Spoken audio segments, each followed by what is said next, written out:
Парк? Да. Искаме парк, да. Имаме дете, имаме куче, искаме да го разхождаме. Не, че в Мола не можем, реално парка е много по-добре. В центъра на града реално няма много паркове. Сигурно не трябва да има мол. По средата на центъра, може би някаква градинка или някакъв парк.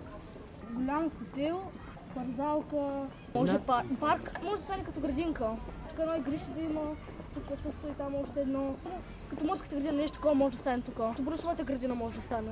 Било много добре да стане, да е парково място, с пейки, зелена. Според мен трябва да е парк там.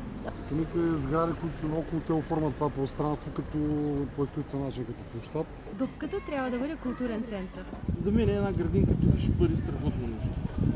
Парк. Искам да има парк с лятно кино. Според мен ще е хубаво да има някакъв парк там. Зеленено, като парк или място за игра на децата.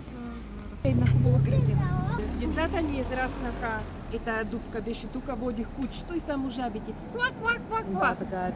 Искам парк с катерушки, с парзалка.